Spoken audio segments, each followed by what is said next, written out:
Well, the media are allowed to cover this one. We were kind of shut out from the other one a number of months ago. But I think that there are a number of developments that Cabinet will be able to focus at this retreat that we just didn't have certainty around a few months ago prior to the summer. And the main one is around what you just spelled out, primarily what's going on with the United States, right? We know that there isn't going to be this sort of interim agreement by, the one that was supposed to happen by August 1st, but that didn't. We know that negotiations are going on, but that there really will not be any immediate certainty in the future. Perhaps CUSMA will be renegotiated and that deal can be arrived at, but that will take a lot of time. So in the meantime, the focus surely has to turn to some of the other stuff that the Prime Minister has promised to do in light of that trade uncertainty. And you mentioned the major project office that launched last week. So what does that process look like? What projects are on that list? How soon does that list even in part get announced? And what does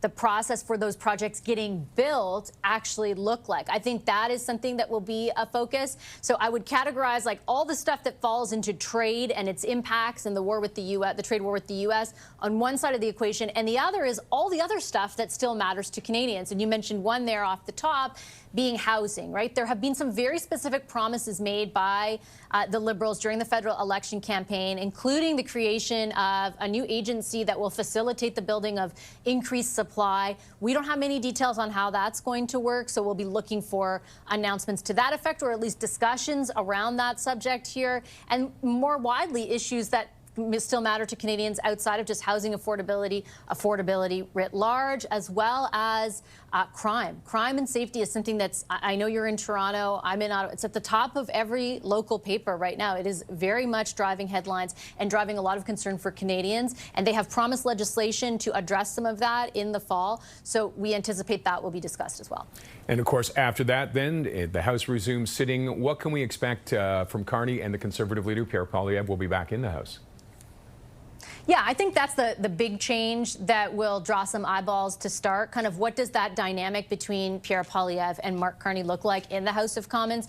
I feel like we became so well acquainted with the dynamic between former Prime Minister Justin Trudeau and Pierre Poilievre in the lead up to Justin Trudeau's resignation. It was basically like 2 or 3 or 4 years where they were kind of going at each other time in and time out. And there was a certain dynamic that helped inform, I think, to a degree, the rise of Pierre Poilievre and his party. Well, the dynamic very much shifted during the election campaign. As some of my panelists were pointing out on our program, this leader of the Liberals is not a carbon copy of Justin Trudeau, brings his own unique dynamic to the position, and it might require some augmentation in the way in which the opposition leader navigates that.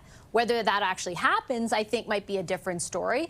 It also may be the case that Pierre Poilievre is able to get under Mark Carney's skin in the way he would be able to get under Justin Trudeau's skin. So I think the personal dynamic between the two will be on display in the House of Commons, and that will be something, that is, I think, in a way significant to look at in trying to figure out how the House is going to function moving forward. I think the other interesting thing is the opposition and the government were at odds so frequently during the last few years. But we are in a different world right now where we face this big threat from the United States. And I wonder, it really impacted, there was a lot of cooperation before the summer, right? Passing Bill C-5 and things like that.